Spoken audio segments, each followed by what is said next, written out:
Reformed Church. I wanted just to show you something, and this is a little bit of a silly example, but I mean, obviously you're seeing me here, right? You can tell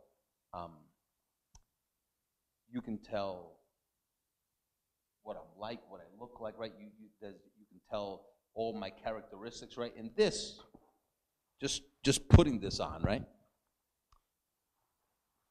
doesn't change me at all, right? I mean, I'm still who I am. All that I did was put a coat on, right? The reason why, and I'll just leave my coat on because it feels a little good, but here, this is just, I had a 10-hour drive, and I had just thinking a lot, and one of the thoughts that I had among many was just really this, like, we have a perfect spirit, right? I mean, in every single way, just as he is, right? We're actually born of God, right?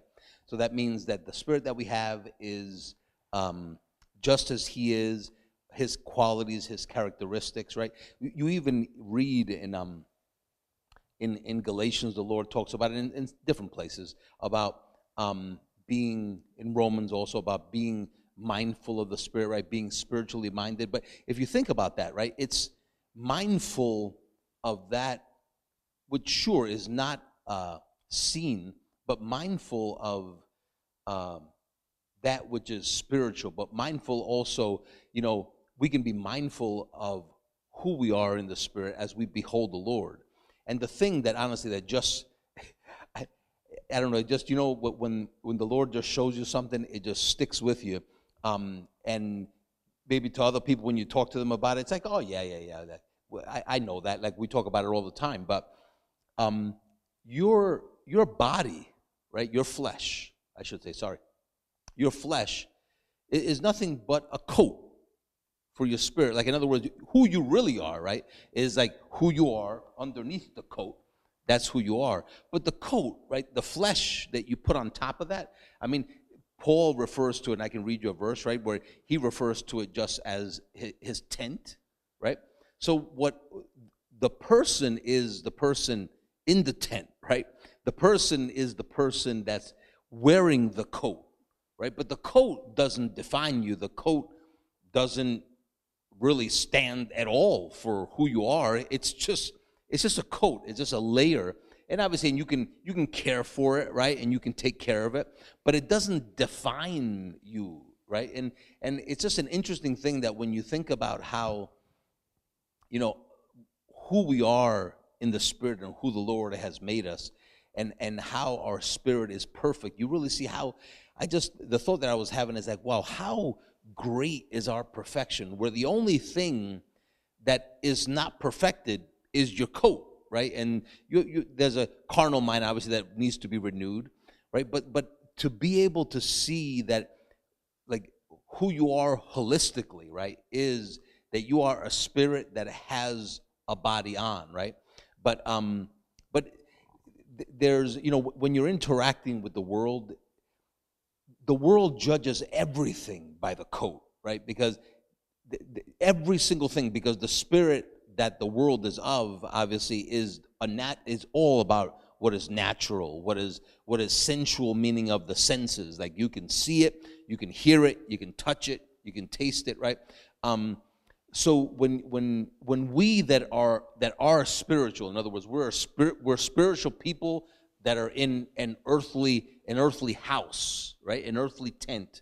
We have an earthly coat, but we are spiritual people, right? And when you're rubbing elbows a lot with people that are not spiritual like you, it's awesome to just, like, as often as we can, to be mindful and remind yourself who you are, because it's so easy sometimes to just, to kind of slip into a place where your carnal mind is comfortable, right? And comfortable with everything that's around you. But it's an awesome thing to remind yourself, like, I am, Lord, I am perfect. I'm a perfect person in an earthly tent, in an earthly wearing an earthly coat, but it doesn't change who I am. So a cool thing, like if you take this coat off, right? And Paul talked about, that the Lord was talking to him about how he would shed his earthly coat, right? He would shed this tent, but it doesn't change at all who he is and who he has been for such a long time. Let me just read this to you real quick. In Second Peter 1:13 is where that's what I just quoted you, where he calls his body a tent, right? It's funny, just again, when the Lord shows you something, like I hear that word tent and I'm thinking it's just a covering. It's like putting a hat on, right? It's just like putting a jacket on. It's just an outer layer that you're putting on. But who you are is who is inside, right? Who's wearing that coat, right? He says in 2 Peter 1:13, he says, yes, I think that it is right, as long as I am in this tent, to stir you up by reminding you, right? Knowing that shortly I must put off my tent, just as our Lord Jesus Christ showed me. So it's a cool thing, even what he says there, that while he's in this tent, that might be deceiving to people to look at you and think you think just like me, you act just like me, you are just like me. That people that are earthly and not spiritual, natural and not spiritual, would look at you and think that you're just like they are, right? And they talk to you as though you're natural. They treat you as though you're natural. But it's an awesome thing to be able to have kind of like your perceptors, if we can just call it that, right? Have your perceptors up to know that when people of the world treat you, they are treating you naturally.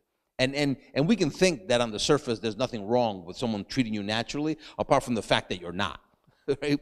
I mean, because you can think, well, what's wrong with that? They're just speaking to me naturally. But remember, they're treating you and speaking to you as someone that you are not, right?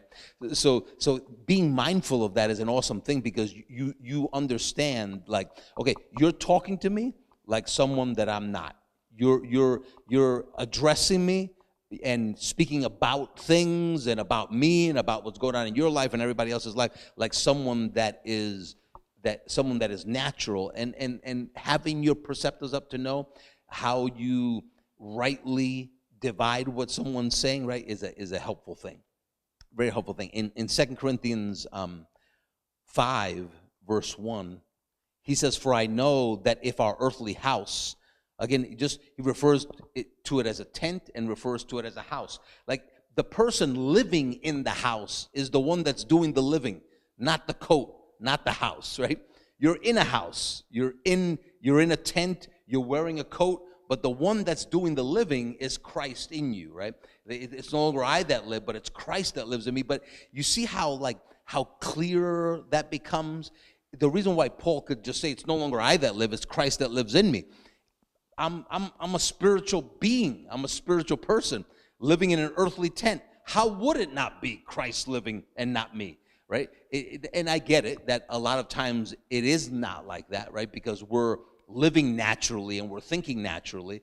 But I think a lot of times we live and we think naturally, being spiritual beings, because we're judging ourselves that way. You're judging yourself that way. You're judging a circumstance that way. You're judging other people that way, right? And especially, again, when you're around people that you're judging them naturally, it's not good enough just to think, oh yeah, I'm around people that are just natural people, so we're just going to talk natural. It's seeing them like as sheep without a shepherd. It's seeing people that are natural that don't have to be. Seeing people that are natural as something that is working against them and not helping them, right? Not thinking like natural is just normal. No, natural is actually not good for them, and it's hurting them, right? So when you see someone and you see someone that is natural, and you see them as someone that needs to be helped, you perceive what they're saying from a different point of view, right? Like you're talking from a point of view that doesn't understand. You're talking from a point of view that doesn't really comprehend what Jesus has done. You don't know any of that, so therefore you're talking kind of like foolishly and as a child because you don't know. but it's awesome to be able to think that way and to understand. I'll just read this one to you quickly. So there's actually 2 verses. 1 Corinthians 15:50, 50. It says, "Now this I say, brethren, that flesh and blood cannot inherit the kingdom of God, nor does corruption inherit incorruption." And even you see how even in Romans it says that because of the spirit that we have, that is a spirit of life, right? In other words, you as a person, you're full of the life of God. So because you're full of the life of God, right? That the person you are gives life to your mortal body. But if you think about that for a second, you are spiritual. You are as he is. You're born of him, right? Let me ask you like this. When you think about Christ in you, do you think about him as an incomplete person? Christ in you, like he's incomplete? But it's his spirit that's in you. His heavenly body is not in you, right? His spirit is on the inside of you. Like, none of us think of Jesus as like an incomplete person. Like, oh, it's Christ that lives in me. And he's only living in you by his spirit, right? And he's united with your spirit in you. So we should never, if we judge Christ in me as the person of, God the Father and God the Son are living in me, and they're complete as they're in me. They're not less complete because they don't live in me with their heavenly body. Then we should judge ourselves like that. Okay, like, I don't have a heavenly body yet, but I am complete in him, right? Just as he's complete, I'm complete. So I'm not saying that I'm complete in him because I'm just talking about myself, but I can say that I'm complete because he's complete, right? He's complete with or without the body that he has on, right? With or without his heavenly body, he's complete. And therefore, I am complete because he is as well, right? Even though I don't have a heavenly body yet. Even though you don't have a heavenly body yet. So the verse that we were just reading, he says there in 1 Corinthians, he says that this body can't inherit the kingdom of God, but that's fine. But that's why we work the way we do.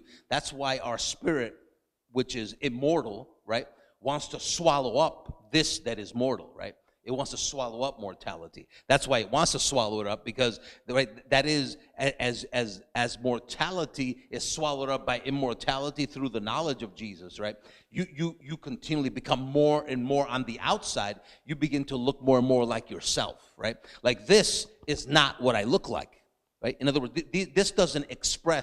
this earthly body doesn't express my true characteristics. This earthly body doesn't really truly express who I am, right? The heavenly body of Jesus does, right? But ours does not, and it needs to be conformed to that, right? We hope you enjoyed this message from Reformed Church. If you have, please share this with someone else and help us get this uncommon truth out to the world. If you'd like to support this good news, you can do so at reformedchurch.com/give. Also on our website, you can take advantage of our free messages, articles, and even full discipleship courses.